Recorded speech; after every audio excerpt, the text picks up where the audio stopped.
Hello and welcome to this 40 days live event. This gathering is called Intersecting Identities, Intergenerational Asian Voices, and it features Ibi, Hannah, Jenna, and Wingy. We will introduce our panel more fully in a moment, but first, just a few words of welcome. My name is Adele Halliday, and I serve as the Anti-Racism and Equity Lead Staff at the National Office of the United Church, and we're glad that you're here. I'm one of the people who's coordinating the 40 days of engagement on anti-racism. Let's go to the next slide, please. The 40 days is part of this event is part of a broader program, the 40 days of engagement on anti-racism, where there are daily written reflections, there are books of the week, and several live events. This event, as all other events, is being recorded and will be available on YouTube for those who would like to see it afterwards. Next slide, please. This is the final week for new daily written reflections for the 40 days. These are the featured writers for this week. This event is part of that as well, and there's also a featured book. So if you can go to the next slide, please. The featured book is called Jesus and the Marginalized, and it's Jesus Christ for Koreans in the United Church of Canada. It's a great book. That's available from the United Church Bookstore, and it's possible to order this book and many others. And if you enter the discount code 40 days, you would receive a discount of 20% off this book. So it's a great resource to pick up. Let's go to the last slide, please. So all this information and more is available on the website for the 40 days of engagement on anti-racism, and some additional resources are there as well. So hope that you'll continue to find ways to engage in this program as a whole on this day and other days. With that, I will turn it over to Jenna, who is moderating this evening's event, and who will guide us through the rest of the evening. So over to you, Jenna, and thank you. Thank you, Adele. So hello and welcome, everyone. As Adele mentioned, my name is Jenna Yango Leonard, and I'm going to be moderating this evening's panel. So before we get started, if any of you feel led, why don't we all just put into the chat box where we're all calling in from. So I'm calling in from Uxbridge. So for those of you who aren't from Southern Ontario, it's just about an hour north of Toronto there. So still in that kind of a central space. And yeah, so as Adele mentioned, tonight we're going to be discussing the topic of intersecting identities.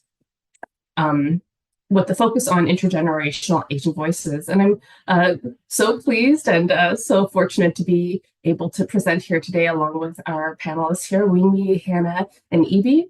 And I'm looking forward to hearing more about their experiences and more about their wisdoms that they have to share with us about how our intersecting identities and how we have been able to interact with this topic here tonight. So before we get started, I just want to give you a little bit of a roadmap to what we're going to be doing this evening so you know what to expect and where we're going to be going. So we're going to be heading into some quick introductions from our panel shortly. But first, I want to just touch base with you all on what we mean when we're talking about intersecting identities. So I'm sure that most of you are already well aware of what an intersecting identity is and what intersecting means and all of those different pieces and how those pieces can play out in our own lives. But to make sure that we're all on the same page, I just want to touch base on the perspective we're coming from tonight. So what does it mean to have intersecting identities? So the first piece of the first place we're coming from is the idea that our identities consist of multiple and intersecting factors. So, you know, those things happen. So when we're talking about race or ethnicity or gender or sexual identity or gender expression or age, there are many different factors that intersect together to help us kind of create this piece of life that we call identity. And so that's where we see what those factors include. And our identities aren't static and they change and develop over time. So one good example of that is age. So no matter how hard we try to stay the same age, we will always get 1 year older and 1 year older and 1 year older. So identities don't stay the same. They're not static. They move and develop just as we move and develop. Looking at other ways that they develop is sometimes we have external factors that change what our identities are. So I don't know if any of you know Trevor Noah, but he's a comedian. And in one of his stand-up specials, coming from South Africa, being mixed race, he talks about being considered mixed race in South Africa. But then when he emigrated to the United States, all of a sudden, his racial identity was no longer mixed race, but became Black. So sometimes there are external forces that, try to dictate our identity pieces for us. So that, can create some struggle and intersection as well. And then there are just pieces that intersect. So the way that those intersections work and the way that they come to be, even if we can be so similar on paper to everyone, to other people around us, the way that those intersections come and come across each other, that's how we create these unique experiences and these unique ways of seeing the world. So a good example of that is for any of you who have siblings. So I have two brothers, and my brothers, so my older brother and I were both born in Japan. We both had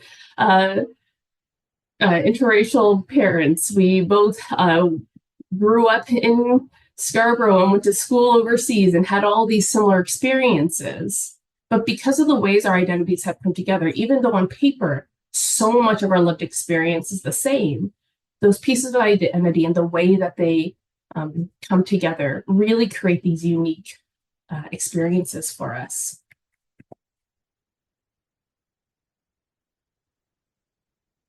Okay, so with kind of this basis of understanding, I'm going to hand it over to our panelists now to give introductions of themselves. And we're going to start now with Wing. Thank you, Jenna. Hi, everyone. My name is Wong. You can call me Wing or Wenyi. That is my Chinese name. Wing means singing. Yi means a present in the ancient Chinese. So the meaning of my name could be praising the gift of God. Before I came to study abroad, I worked as a full-time minister in Hong Kong.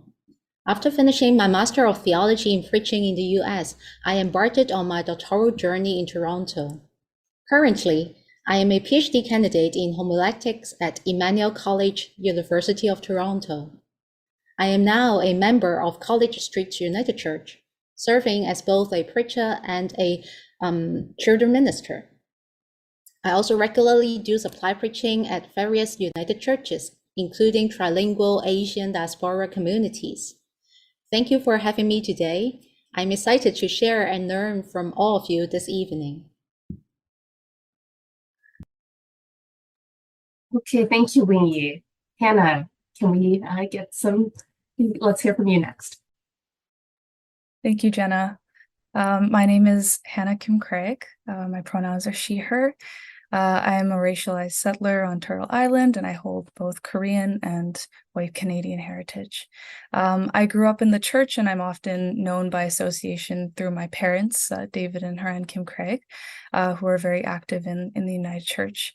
But as for myself, I was always a member of First Grosvenor Park United Church in Saskatoon, and now help my dad at Richmond Hill, St. Matthew's United Church, in music worship. But in terms of anti-racism and racial justice work, I began as in the youth team in 2021, working with the United Church office, and helping to engage young people in anti-racism work within the church. And I'm very excited to be here, and I thank everyone for coming today. Thank you, Hannah. Ibi?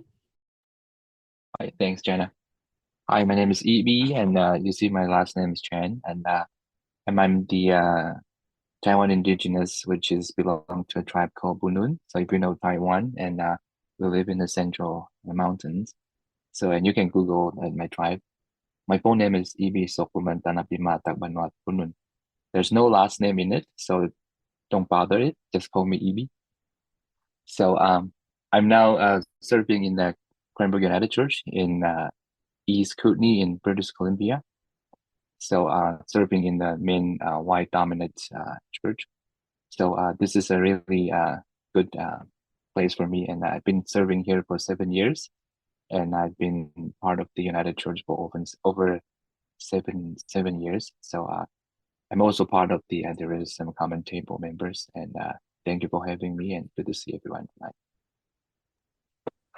Thank you. So as for me, as I mentioned, my name is Jenna, and I grew up being a mixed kid. Though as I get ready to celebrate my 35th birthday in a couple of weeks, I'm realizing that I've long outgrown that kid moniker. So again, identity, not static. So the mixed part comes from my dad being of Ilocano descent from the Philippines, and my mom being of Anglo heritage settler from Sydney, Nova Scotia. I was born in Japan, though I have no claim whatsoever to being a Japanese unless you consider appreciation for their food culture. Most of my life I've spent in Southern Ontario, though I did have the great pleasure and fortune to be able to spend 7 years living in the Philippines during my adolescent and teen years. Though even that portion I spent predominantly at an American evangelical school. So, you know, again, those different pieces that inform you. Currently, I am serving at the United Church of Canada Foundation as the foundation coordinator. So that's working with all of our wonderful communities of faith and other organizations that might be hoping to get some grants through our Seeds of Hope program, but then also working with our great team to work on our 4 priority areas, of which one is anti-racism. So it's been a joy to be able to be part of that team here at the foundation. So thank you, EB, Hannah, and Winnie for sharing and for introducing us to you guys. So we're going to get started with our questions now. And I'm just going to share my screen again so we can all look at that first question together. So the first place that we're going to start talking about is to consider the question, as we continue to discuss and define intersecting identities, how would you each define or describe how intersecting identities have impacted your life, considering your perspective as an Asian person? And a bonus, no problem if you can, but if you are able to, if you could give an example of how that intersecting identity has impacted your life within the United Church, that would be fantastic as well. And why don't we start with Evie this time? Right. Thank you, Jenna. So as Jenna mentioned earlier a little bit about this topic, I think that's the learning intersecting identities. It's for many people have very similar experience, but for some people, they have quite sort of like unexpected experience, because it is an ongoing conversation for persons who are experiencing having the intersecting identity, like moving to different places or learning a different, because you're not only recognizing the difference, but also embracing. So it sounds like very abstract, but this is actually very important for people when people are learning what does it mean intersecting identities, which is for my experience, I've lived in Canada for almost 18 years and doing my master degree and also doctorate degree, and then coming to our church who are largely white people in the congregations. And my background is unique because I'm from the indigenous group and coming to a different community and country. So I don't know if you can sense my my feeling is coming to a different places and doing a different work. It's kind of a separation from familiar, because without people immigrating to other country, like coming to Canada, they can have a new life, they can have a new things, right? But first thing is they have to experience they're separating from those things that they have familiar. they're separating from their friends, life, the job they used to do, a lot of things that use like lifestyle, and they may experience the resistance in living in the current lifestyle. So they have to come to a point that in my cases, all of the years, people see me really enjoying life in Canada. This is true. Indeed, I really like Canada. But every once in a while, I have to make adjustment in order to tell me what should I do next and what am I trying to do right now. Because you always have something to put you back. Oh, you're from Taiwan, you're from your tribe, and there's something that you can never forget, and different and habits and different lifestyle. So being an intersecting identities person, the impacts not only those, because you must consciously decide how you will live and what kind of person you will become now or in the future. But for some people, most of the people who are raised or born in Canada, you probably have similar experience. But this kind of experience that I just described, it's happened very often. I mean, from my own experience, and you have to tell yourself what kind of personality and spirituality you will bring into the group, into your community, into the people that you live in. For me, to the church that you are serving, and how alive you intend to be. And as you can see, I'm trying to do very positively in this intersecting identities, but a lot of time people have many challenges and difficulties to do this. But I have intent to do this practice again and again, because why? I have 3 children. They always ask me question, how did you do that? Because people always misunderstood I'm Japanese, I'm Filipinos or something, other people. And I just tell them that you just have to learn to understand that people have different experience and different background and opinion. But important is you must consistently decide and to learn it, how you will live your life and what kind of person you will become. I mean, this is a very easy to understand, but a lot of time if people can really learn this kind of inner conversations to themselves, and this is very sometimes it's really beneficial, because the one can be very helpful to other. Like for myself, I help my kids to understand why people wanted to say that, oh, you have a darker skin, and my kids would say they're so funny because we speak English, we're sort of like born and raised here, but people still see us as the outsider. But that is their case, and so we just have to spend time to talk about it.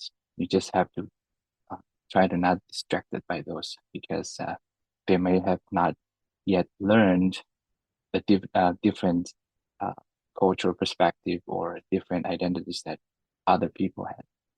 So, but for me, how does this impact? I just share that this is actually been an ongoing practice, and a lot of the adjustment you make in every once in a while.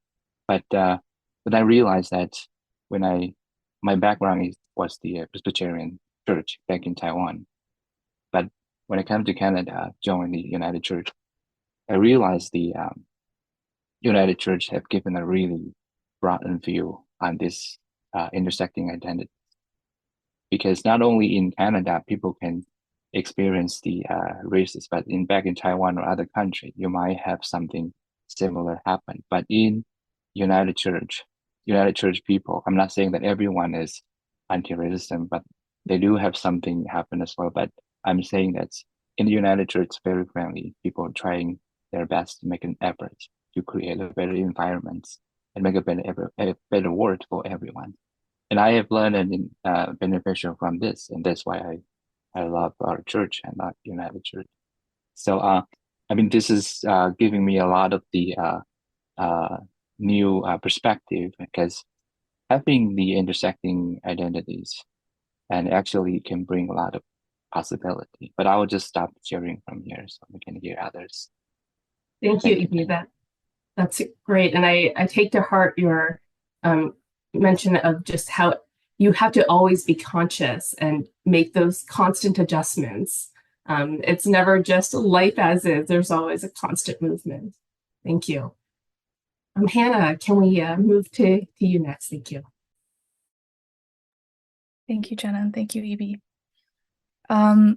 When I was thinking of this question, one of the main themes, and this is more on the challenges, I guess, of intersecting identities, one of the words that came to mind was invalidation. So on various levels growing up, I was taught implicitly and in various spaces to invalidate or minimize my experiences with racism. And part of that, I think, had to do with how I did not see myself as a person of color for a very long time growing up, because biracial was no different than being white. And on top of that, I didn't have as much of a connection being born in Canada and not having as much time in Korea to really explore or own the Asian side of my identity, my Korean side.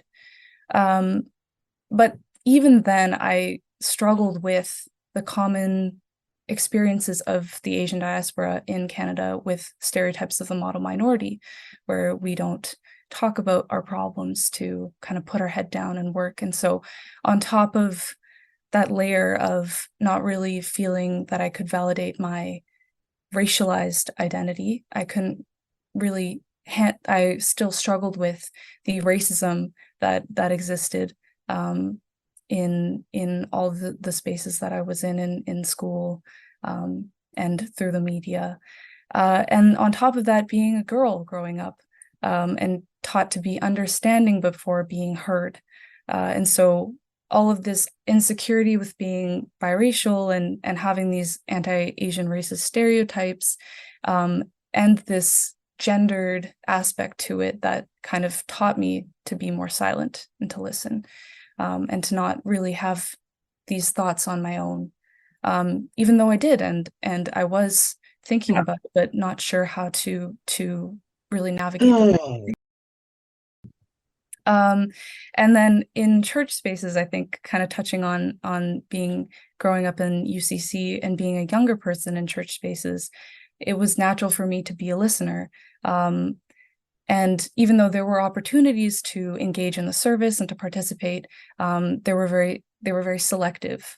And one big thing I think about being in church spaces for myself was not having a role model with similar experiences to me to talk about these feelings or to stop and consider how racism impacted me on a systemic level.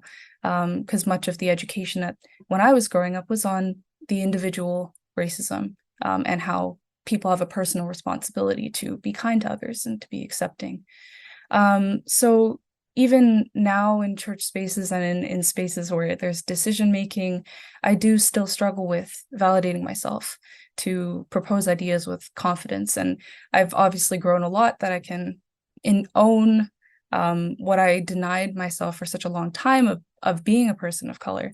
But I think touching kind of on Evie's point as well to end my piece, this idea of fluidity and refinding how I identify and present myself in both Korean Christian spaces, in predominantly white Christian spaces, in how I'm growing and now more of a mentor to some than the younger person in the space. So and also as a Christian and what that means for myself.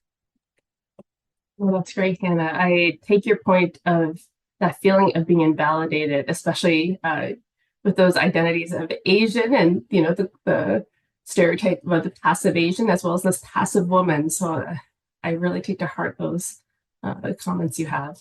Winnie, if we can move on to your reflection here. Wow, thank you for all the sharing.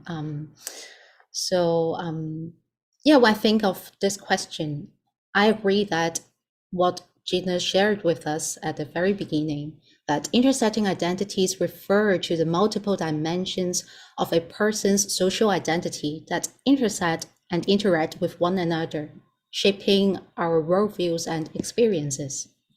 And I would like to bring in the concept of in-betweenness to help us reflect on our intersecting identities. Homi Bhabha, a postcolonial scholar, refers to the concept of in-between space as a site of cultural hybridity and negotiation, where different identities and cultures intersect and interact. Generally speaking, the in-between space is a place of ambiguity, where dominant and subordinate cultures clash, but also where new forms of cultural expression and resistance can emerge.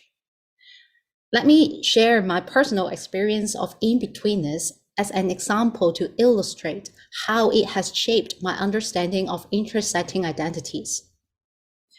Coming from a metropolitan city where my culture is dominant in the place, I only became aware of my subordinate status until I went to study abroad in North America.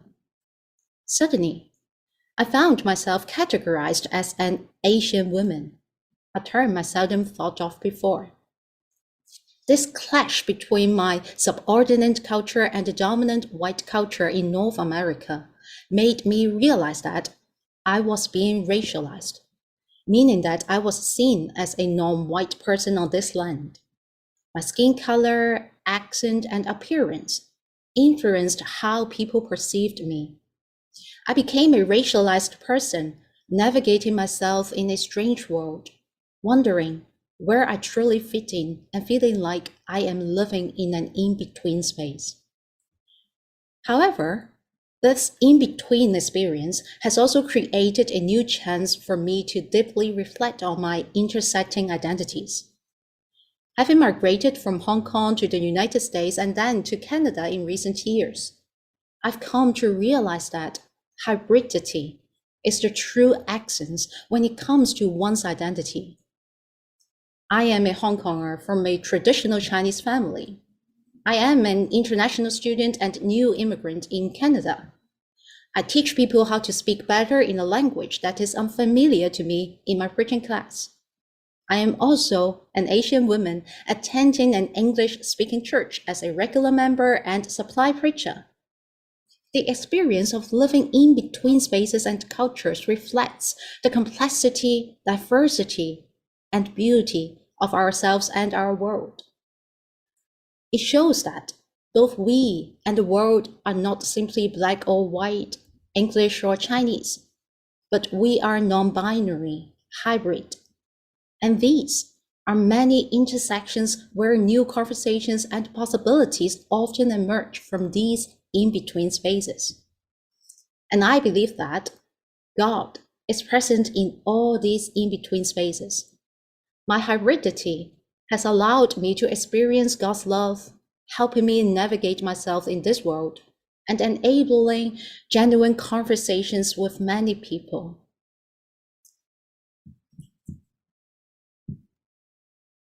Thank you, Ling. I really love what you're talking about with that in-betweenness. Growing up, I was always, we called that liminal space. So this idea of you're not here and you're not there. And like I mentioned, I grew up a little bit in the Philippines, and I attended missionary kids schools. And so there's this idea with the white American missionaries around me that they were neither here nor there either, right? So they're not like their white American parents who were born and bred American and chose to come to the Philippines, but neither were they Filipinos that were born in the Philippines. But there was a big piece that they also didn't see because they would pair me into that group of, oh, you're just like us, Jenna. And the language and the disparaging comments I would hear about what they would call the nationals and how stupid the nationals are. Oh, nationals can never be really beautiful and they don't really know what's going on. And this disparaging commentary that I would just hear all the time, but because they consider me to be in this liminal space with them, of being neither here nor there, when I would speak up and say, you know, those nationals that you're talking about are my family. Those are my aunts and my uncles. That's my father, my grandmother. And there was a disconnect with an ability to understand that. And in considering this idea of intersecting identities, I think that more and more, I think we are beginning to talk more about how we are all, regardless of how you perceive yourself, we all have these intersecting identities. But for those of us who maybe have certain identifiers that we might wear on our faces, we are forced into these sort of roles that people want us to play. And to me, this idea of intersecting identities, I always fight between that space of saying who I am and performing who I'm told to be. And living in Canada, one of the benefits that I have is that I have a white passing voice. So whenever I'm on the phone, I'm a white passing person. You can't tell that I might not be white. So that affords me a lot of benefits when I'm speaking to people, when I'm talking to people. There's an assumption of a shared background. There's assumption of a shared experience. But it also means that when I enter into those spaces where I'm going into that white passing role, I have to leave a piece of me, a piece of that identity. I have to pull that intersection out of me so that I can enter into that dominant cultural space. And there is that tension that happens. And just going back to E.B. again, what you're saying, that constant adjustment that we have to make with each interaction, it can be difficult. And this is going into my little bonus piece of within the United Church of Canada. I think one of the benefits I have with my role in working with our Seeds of Hope granting program at the foundation is I get to talk to so many different people who are telling me about their wonderful programs and projects that are going on. But whenever I talk to someone who's coming from an ethnic church or a racialized space, there's always, well, I'm from the Filipino church, or I'm from the Chinese church, or I'm from the Korean church, or I'm from the Black church. There's always an indicator of where that person comes from. And I find those conversations are very different and have to start with, you need to understand my identity before you can understand my project. And I feel like there is that common space of feeling like that invalidation that Hannah talked about, and that constant adjustment that Evie talked about, as well as that in-betweenness of part of the church, but still not quite there, that you're talking about. And I think that this space here is wonderful to hear from some of the positive experiences we've had with the church and some of the breaths of fresh air that I think the United Church of Canada can offer us in some spaces, as well as challenge us here in the United Church of ways that we can continue to develop ourselves and develop better practices to understand that we need to come to the table with an understanding of these intersecting identities that we are all wanting to be able to see and be heard with, so that we can come as full people here to the table. So thank you all. Those were wonderful, wonderful reflections on that question. I'm going to go back to share my screen, and let's move on to our second question here. So as we continue to discuss and define intersecting identities, how would you define or describe how intersecting identities... Oh, sorry, apologies, that was the question we just looked at. Okay, so our second question, here we go.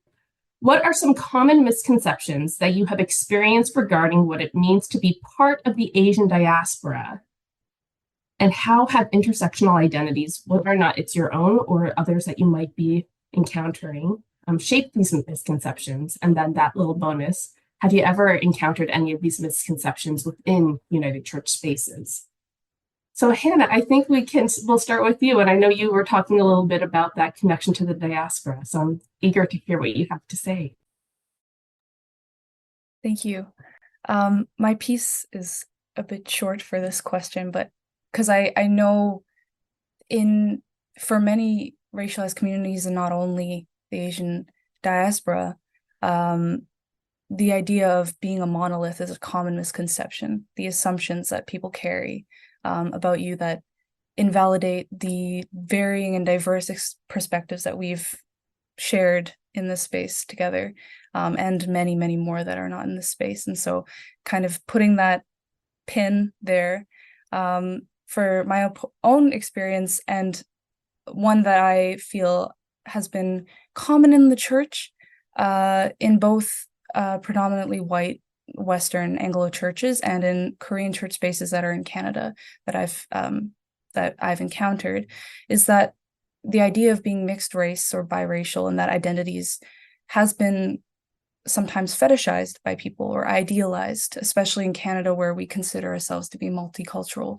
country, multicultural nation, that my existence as a mixed race person is this beautiful multicultural phenomenon or an example of that. And so I think seeing this is sometimes a misconception, that seeing my existence as an ideal can be validating or welcoming, where in reality, and some of the pieces that I shared in the previous question, it's a very messy experience and there's a lot of insecurities and layers to it that is more than just this beauty of being a bridge between two seemingly opposing cultures. And so that's the one piece that I wanted to bring to this question. Thank you, Hannah. No, I really appreciate that idea of calling forth that idea of the monolith and that expectation of you succeed because of your existence. That's such a potent way to think about that. Thank you. Wing, let's move back to you. Sure, yeah. I think one common misconception surrounding the Asian diaspora is the perception that regards Asians as perpetual outsiders or foreigners, regardless of their birthplace or upbringing in a particular country. This misconception can lead to feelings of exclusion and being seen as other. When I was planning to pursue my doctoral studies in North America, one time I was seeking advice from a professor. At the end of our conversation, she made an odd remark that just stuck with me. She said, "I hope you will find the education here helpful when you go back to your place next year." With that statement, the meeting abruptly ended. On my way home, I couldn't help but question if it was my English proficiency or the noise in the cafe that had hindered our communication. I also wonder if her response was a subtle indication that she doubted my abilities for further study. The uncertainty surrounding her response weighed heavily on me. It was not until I learned more about white supremacy and racism that I started to realize that, regardless of the professor's intentions, my discomfort stemmed from their gazing at me as an outsider, both geographically and academically. Essentially, I was made to feel like I didn't belong, like a perpetual foreigner who would always be seen as someone who would necessarily return to their home country, because this land would never truly embrace someone who looks like me. This realization helped me understand the broader context of the interaction. It reminded me that perceiving individuals as outsiders based solely on their racial or ethnic background is a result of a limited understanding of identity. Intersectionality teaches that our identities are complex and interconnected.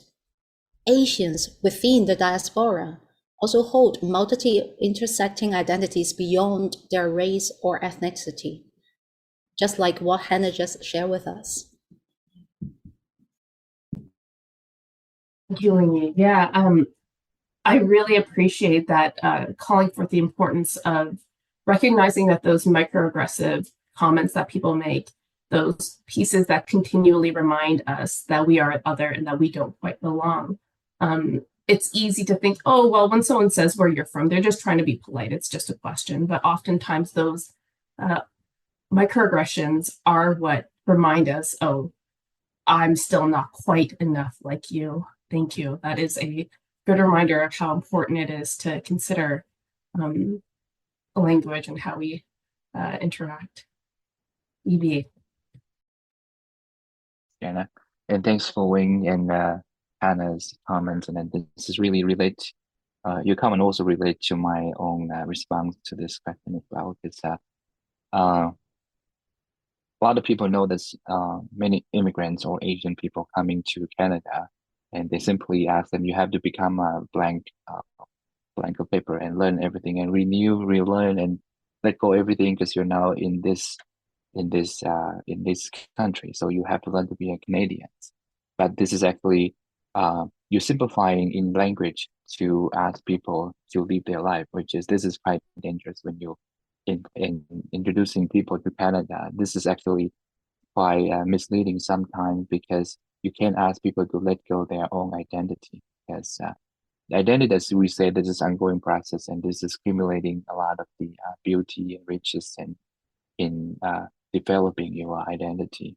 But I personally heard that from some of my friends, and they say, and because they never have the people from other nations or from other countries, but they are just showing their hospitality, and they're friendly and saying that we're gonna help you to do everything we could, help you to adapt to become a real Canadian. Sounds good. So, and then I realized that's kind of heavy burden because I didn't know, and I have no idea. I didn't ask for it. And but I would just want to say this is that you can see the micromanaging in this part when you are coming to a new environment, and the friends or people, or even not friends, they wanted to give you a lot of opinion because they are true Canadian. They know the questions and those kind of Canadian perspective. So I really respect that, because those are really important things as well. But there's something that also important to people who sharing their life experience in Canada as well, which is at some point that if you're not understanding enough or not willing to understand to learn the difference from the immigrants or the people from outside the country. For me as an Asian indigenous, and I encountered something which is I always observe that what can I learn from my friends, from my people that are around me. And then there's one thing that just recently happened to my kids. It happened to me as well, but I'll show you the conversation. Is one time that my daughter asked me, my friends told me that, why are you a little bit dark than the usual Asian? And then my kids asked me, does that sound okay to you? And I said, no, this doesn't sound okay. I thought that they were your friends, and she said, this is my friends, and I'm not feel offended, but I just feel something weird when she say this word. And I asked her, can you describe how you feel about it? And say, I think it's a little racist. And then I talked to my daughter and I say, let's call this micro-racism. Because a lot of people are not paying attention. They actually unintentionally unaware that they are doing racism to their friends or people, or some people that they have encountered. They probably say, oh, you have a really good English and you don't even have the accent. Where did you learn it, and how long you've been here? And they're assuming that you are maybe raised and born here, or maybe you have a good educational background or something. But this is not the case, because this is all based on the not enough understanding other people, or knowing the difference, learning the difference from other people. So another case is it also happened to me, and also happened to my kids as well, because this kind of thing is they're not just happen once or twice, they happen very often. But we understand that people are trying to figure it out, or maybe they asked the question, or maybe they get up to this situation they didn't know. But when we knowing this is keep happening, and we found out people are not really pay attention, they're actually hurting other people's feelings. But as a friends, we understand, and sometimes we mention it, but sometimes they just forget about it.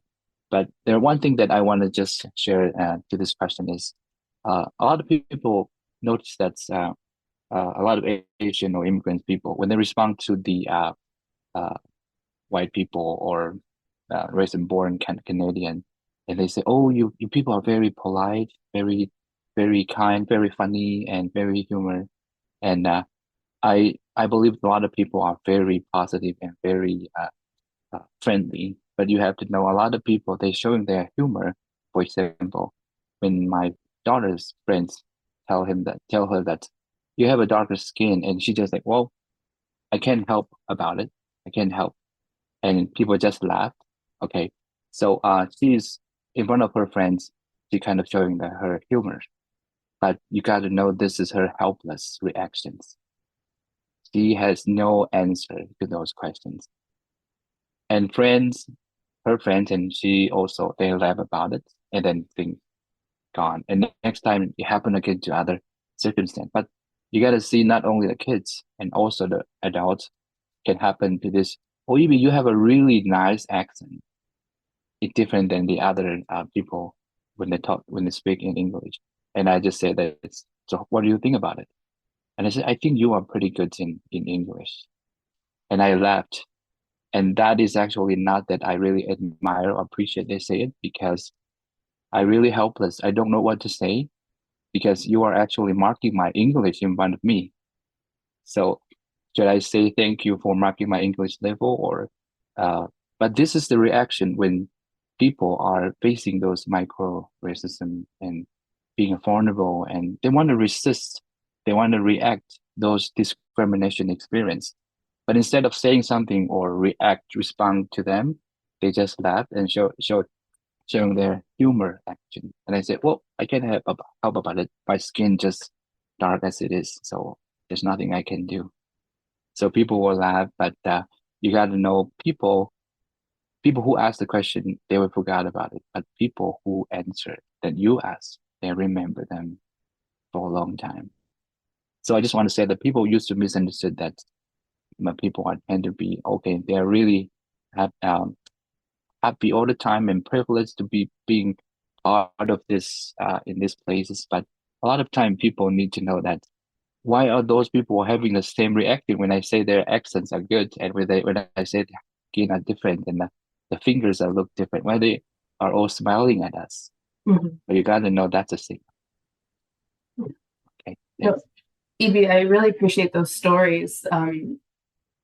It's that idea of labor and burden. So it becomes the burden of you as the father, but also your children, to be the educators of what it means to have these differing identities, and what it means to have darker skin or lighter skin or an accent or a different accent that you're not quite used to. And this labor and this burden of the labor gets put on us as people who have these different identities. And it's certainly coming from, I'm looking at the screen, and we're all Asian, but we are all coming from very different contexts and very different experiences. And I keep thinking about that word, Hannah, that you used, the monolith. How is it that all of our experiences are supposed to emulate the same piece? So when I think about this question of these common misconceptions of what it means to be part of the Asian diaspora, I remember, so I live in this really small town. It's in Uxbridge, but it's called Eudora. We have like a general store and a gas station. And the general store used to be owned by a white couple. And whenever I would walk into the general store, they would watch me and they would make me feel uncomfortable, and they never said hello. And it's that kind of microaggression that you can't, like, if I went to some people, they would be like, oh yeah, that's not okay. And other people would be like, oh, they're probably just uncomfortable. They just don't know you. It's fine. You should just ignore it.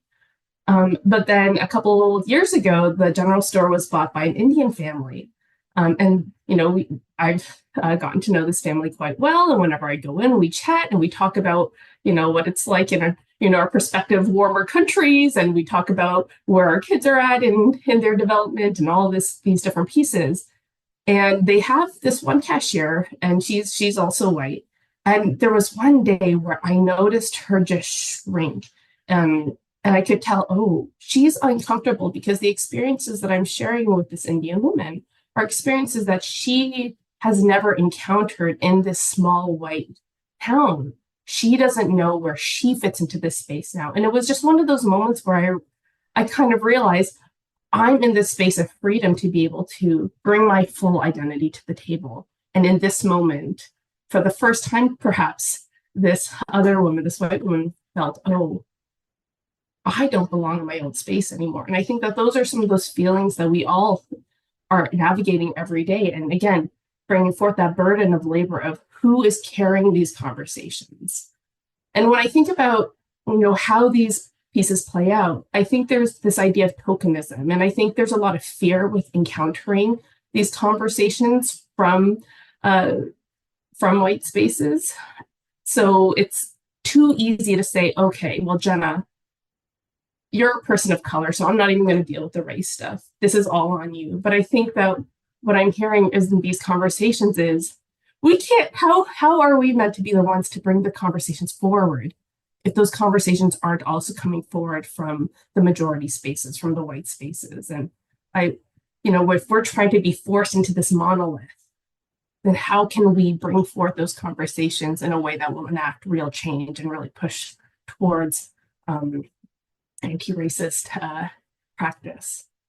So I just want to thank you guys. Those were great reflections and really, sometimes hard to hear pieces, but important to hear pieces.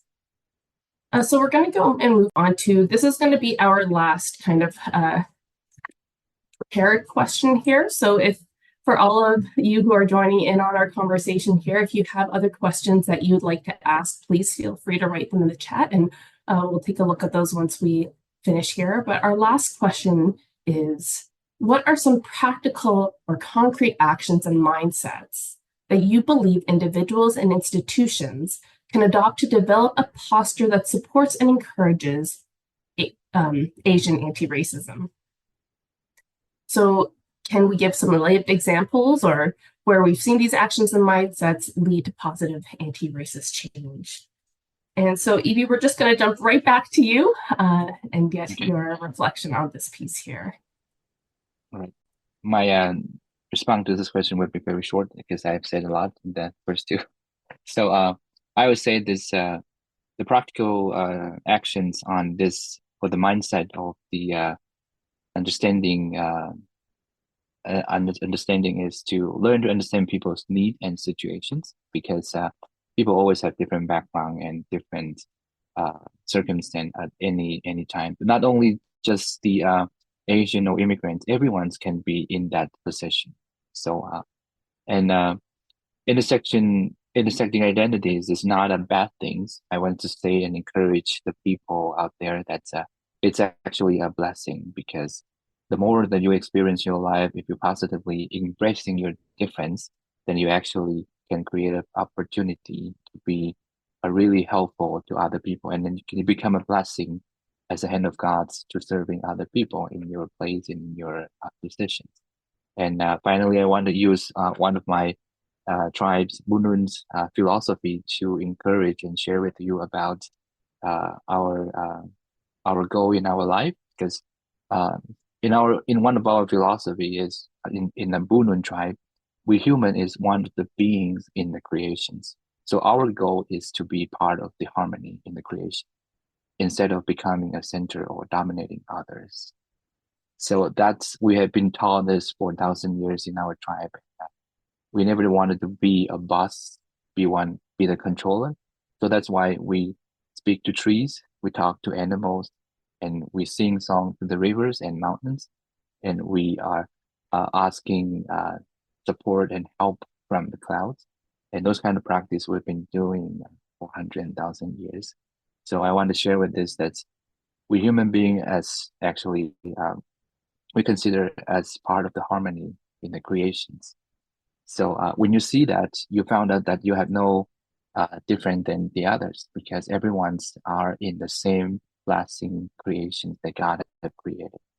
And I just want to say, express my gratitude to the United Church being in this denomination in the church, and it's a very inclusive and it's very welcoming environments. And knowing this, I can see the harmony in the United Church, not only through the conversation or action, but I can sense the spirituality, the movement dynamics flowing in any aspect, any conversation or any situation. So that's my blessing to everyone. Thanks. Thank you, Evie. Thank you for that blessing, and thank you for that reminder of that we're here to be the harmony. I think in the West we have such a focus on power and maintaining power and holding power, and even going back to your previous reflection on, we're told to be a blank piece of paper and soak up and become a real Canadian, that idea of this is the end goal. But to take a step back and to realize that we are all the same. We all have intersecting identities, and to embrace that as a piece of a positive part of life, as the positive part of harmony. That's a wonderful reminder. Thank you. Okay, Hannah, let's hear from you. Thank you, EB, for your blessing. I think the first point, or first kind of practical suggestion or action, is very tied to much of what EB has mentioned with his children, and that is to not be afraid to talk to young people about racism. And one of the biggest impacts for myself in my journey of discovery and understanding my intersecting identities at a young age was younger age was that I had adults that I could talk to, and many of them are not people of color. So that would be a really key piece, if anything, to take away is having that openness and that curiosity and the courage to talk to young people. Which leads me to my second point in kind of the broader level of your community and where you are locally, is involving yourself or being aware of the organizations or institutions that give young people a community to talk about these things and to have relationships with role models and with intergenerational relationships. So that could be the library, a local library, that could be a school, that could even be in the church, if there are young people or youth groups. But it can also be online as well. A lot of the adults that I continue to stay in touch with, traveling from Saskatoon to Toronto, a lot of that has been happening online, where kind of sending resources to each other, or like, hey, I thought this book would interest you, and if it was on a topic of Asian identity. And so those kinds of points of connection, of seeing also the local communities and how you can help foster those relationship building moments, as well as maintaining those relationships that you have individually. I think that it's magical and transformative what representation and relationship can do to heal and to move forward towards justice. So those would be my pieces. Thank you, Hannah. Yeah, especially these days where there's so much discourse around what is or is not appropriate to talk to kids about. I think one of the things I'm hearing here from Hannah, you as our youngest panel member, as well as Evie, who's talked about having to talk to his young children, and I know in my life as well, just this idea of the education can't start early enough. We have to be able to have these conversations, both to prepare for difficult conversations that some of our youngest might need to encounter, but also, like you say, Hannah, to have that hope and growth of representation, so that we're all able to see ourselves reflected in the spaces around us. Thank you. Wingy, I'd love to hear your reflection. Thank you. So I think there are two daily practices that we can incorporate into our lives. First, very similar to what we just shared, I think we need to be aware of the existence of microaggressions in our daily life. Microaggressions are not direct acts of harassment, but rather subtle and in the various forms of intentional or unintentional actions or comments. For example, one common microaggression experienced by Asians is being made to feel not good enough. Asian individuals are often seen as model immigrants who strive to adapt and obediently follow societal norms. When someone constantly reminds you that your accent, appearance, or gender make you inadequate, or indirectly suggests that your expertise is less valuable because of who you are or where you're from, it can become a form of microaggression. These comments can be particularly harmful when they come from someone in a position of power, such as a head pastor commenting on an intern. All of these experiences can make individuals feel bad about themselves and question their place within an organization. This is especially true for Asian women, who are often stereotyped as quiet and submissive. So, it is crucial for us to be aware of everyday microaggressions and strive to avoid perpetuating them. To avoid committing microaggressions, it is important to focus not on ourselves, but rather on understanding who we are talking to and the context in which our words may impact them. Truly respecting all people is a way to fulfill the command of loving our neighbors, as Jesus requests. Second, we need to truly embrace our coexistence on this land. Recognizing the land we live on is a positive step, and I appreciate how UCC adopts that land acknowledgement in the order of service. However, it is not enough to simply acknowledge it intellectually. We need to internalize this acknowledgement and understand that no individual has the right to determine who is an outsider or a perpetual foreigner. It is especially essential for white people to develop an awareness that they are not the original owners of this land. The reality is that we are all sharing and coexisting on this land. No one person can claim the authority to determine who belongs or who should return to their previous space. This awareness should not only remain an external performance, but it needs to also be internalized into part of our identities. So, by addressing microaggressions in our daily lives and embracing the coexistence of all individuals on this land, we may recognize the impact of intersectionality and challenging misconceptions. We can then foster a more inclusive and accurate understanding of the Asian diaspora. It is through this collective effort that we can break barriers and foster a more inclusive and accepting environment for everyone. Thank you. Thank you, Winnie. I really appreciate those pieces of daily practice that we can bring forth. So it's not one thing that you can just do once and check off, but they are things we need to reflect on. And just thinking about this idea of, again, we've come back to the topic of microaggressions or microracisms a few times in our conversation tonight. And I think one thing that can happen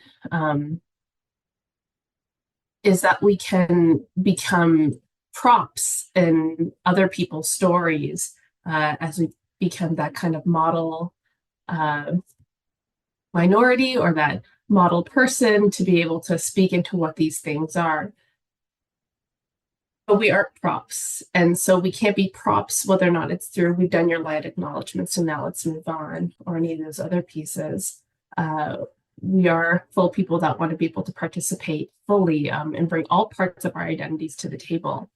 And when I think about these practical ways to address, Asian anti-racism as well as moving towards anti-racism in general, I think one of the biggest things that I think of is the idea of making space, but making intentional space, not tokenizing space, not space that says, oh, well, we have one Asian member on our panel and one Black member on our panel, so we're all good, but making intentional space for the multiplicity of voices and the multiple identities that we have, so that we can hear from these perspectives again and again and again. It's not just one and done. Again, it's that daily practice, it's that continued practice.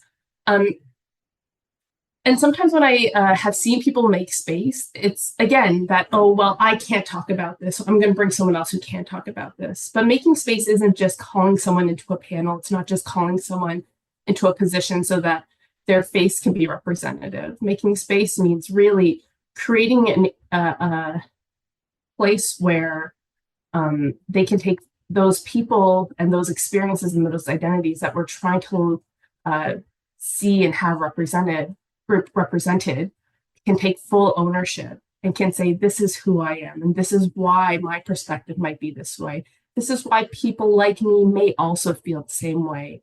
And to be able to bring that again into other practices, into other places that we talk about these things, and to continually reassess, okay, from different perspectives, why are we doing this? So one way that I've seen, it's a small thing, but if you're going to talk about, we're here talking about Asian identity. So if you're going to talk about Asianness, or if you're going to make a post for, it's June, so you're going to make a post for Asian and Pan Pacific Month, reach out to those in your community who are from those identity spaces and say, hey, how do you think this reads? Does this look good? Does this look bad? Because I've seen it where people have pushed out communications.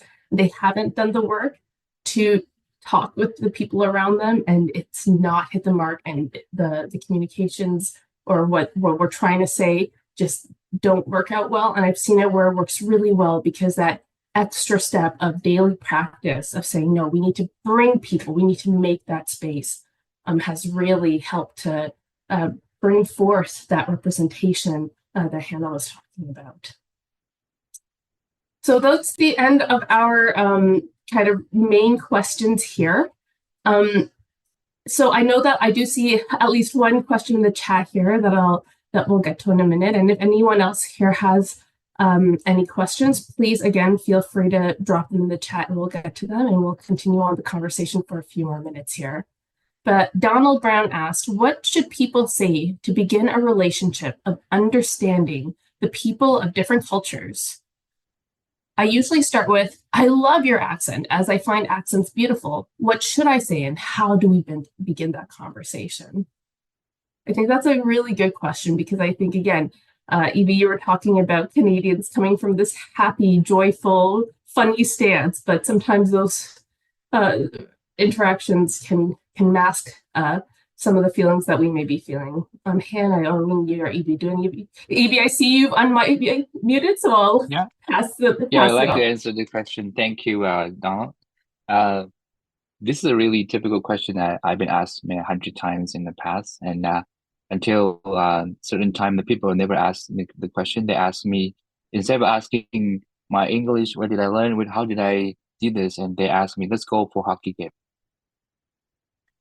So we're going to because when people asking the question, because they wanted to build the relationship with you, they want to become your friends, and we know they have a good intention, but you would know when people doesn't have good intention, you would soon find out they are not here for being a friend.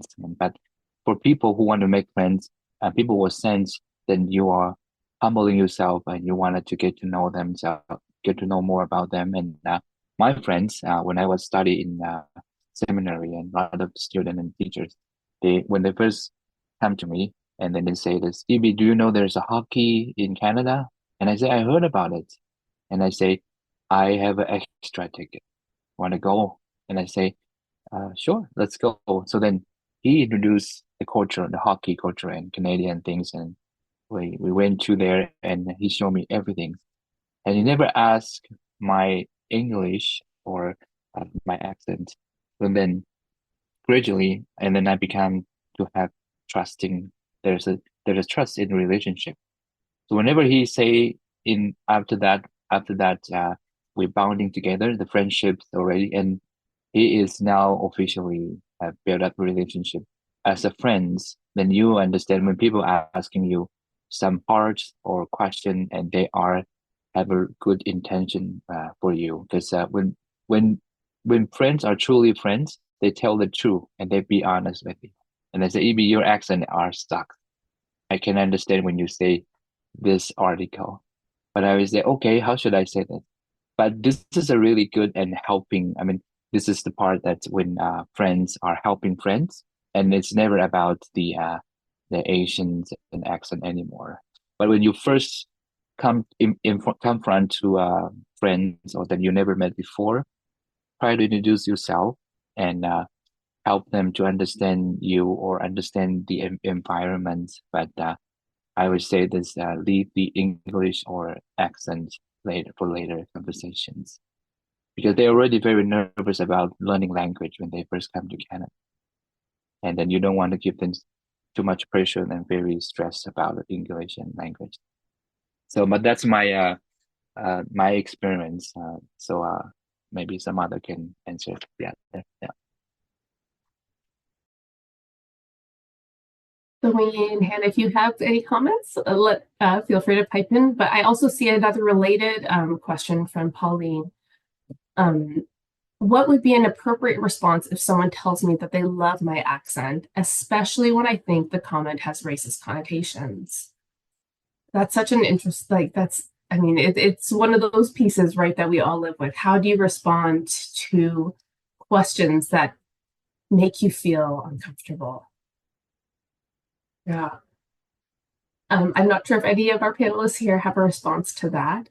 I think, I think sometimes I can be a little bit more confrontational than maybe some people are comfortable with.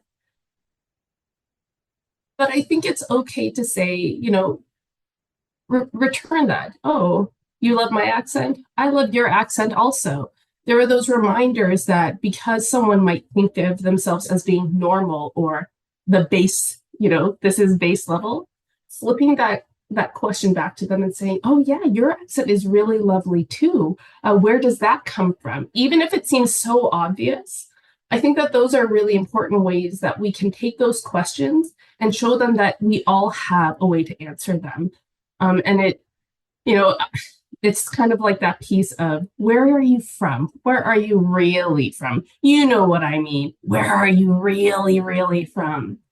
And just being able to flip that as well. Oh, well, where are you really from? Oh, where are you really, really from? And I think that that's a way to, again, bring back to that common experience that Evie was sharing, I think, about we all have these pieces of our intersecting identities and calling that piece forth.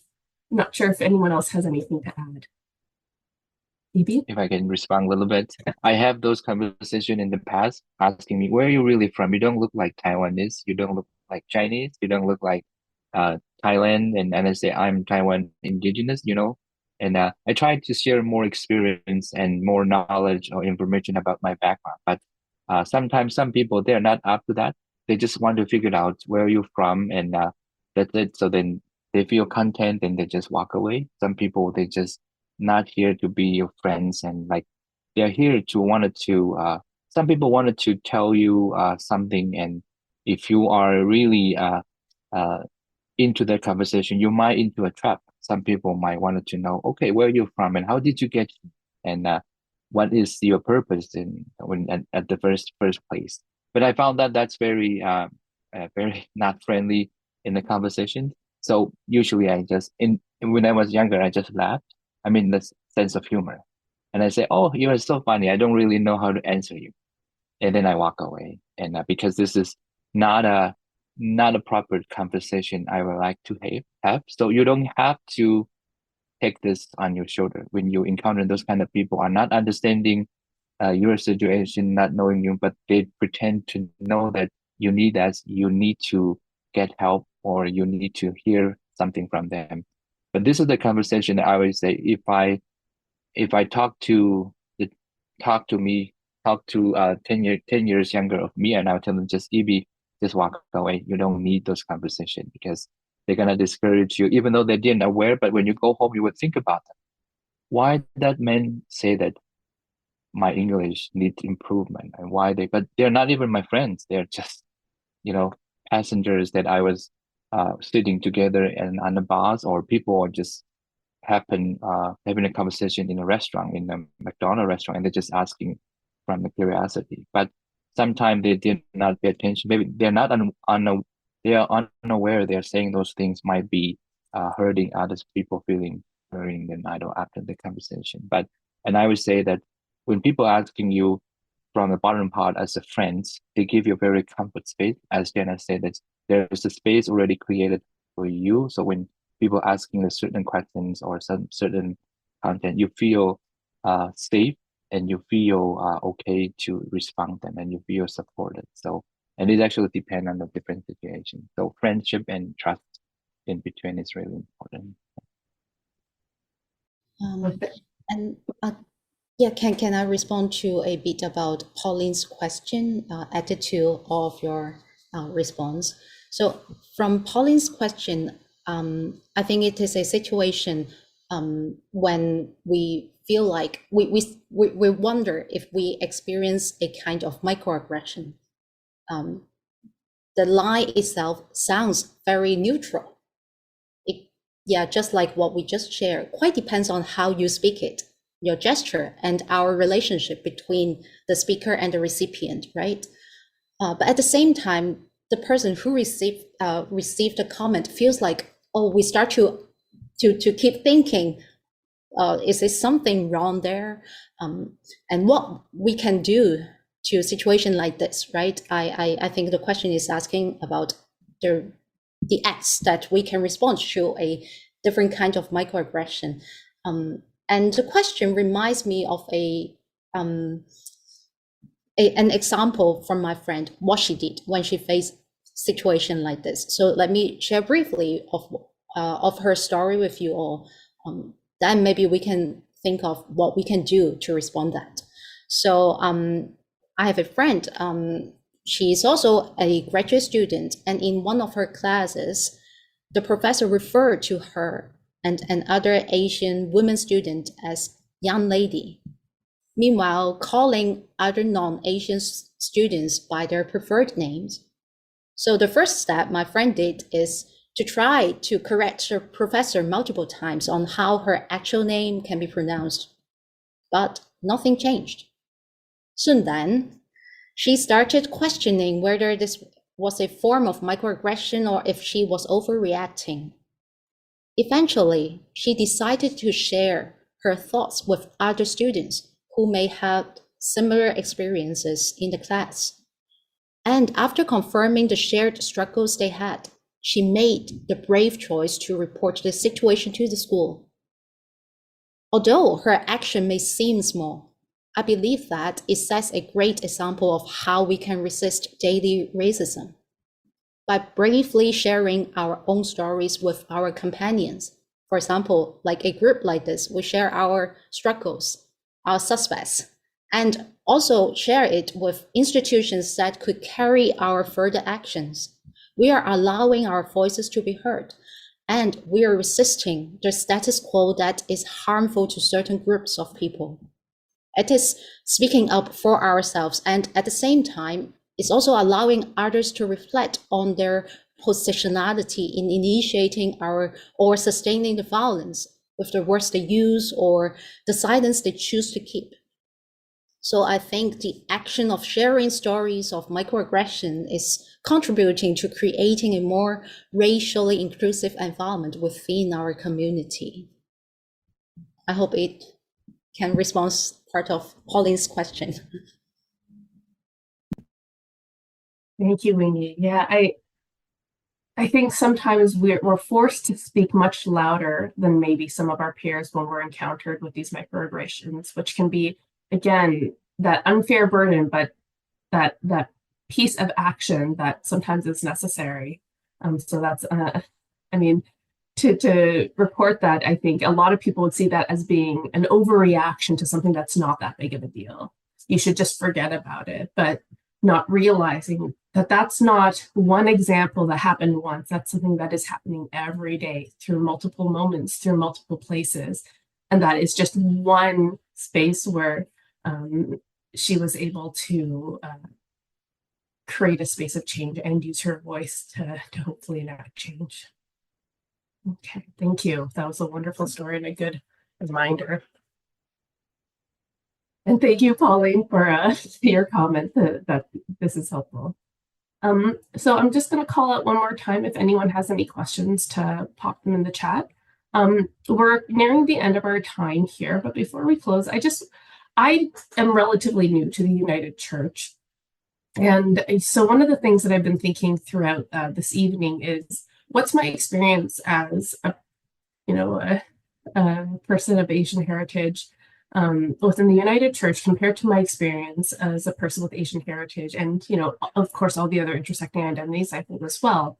With the non-United Church, I will leave it with that without getting too much more specific. And I think for me, while there is always going to be more work to be done as we seek to become an anti-racist denomination, and as we seek anti-racism in all of the different spaces that we encounter, is that the conversations are happening. And, so Adele, I want to thank you again for arranging not just this evening, but also for continuing on these 40 days of anti-racism year over year. That I can only imagine the emotional toll it takes on you to bring together all of these stories and all of these experiences and to hear all of these different pieces.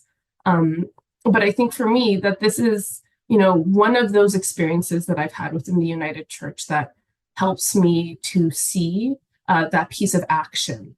So again, not just saying in practice we'll do these things, but here's an actual action. And for all of you that are joining in with us tonight, I mean, I'm so encouraged. I can say from my, 15 or so years of experience working in other denominations, if I had organized an event like this, I don't think that I would have even a quarter of the attendance that we've had this evening. So I just want to thank all of you here tonight as well for joining us in this conversation, to listening to our stories, and to for considering, these perspectives maybe that are part of yourself or outside of yourself or intersecting with your identities as well.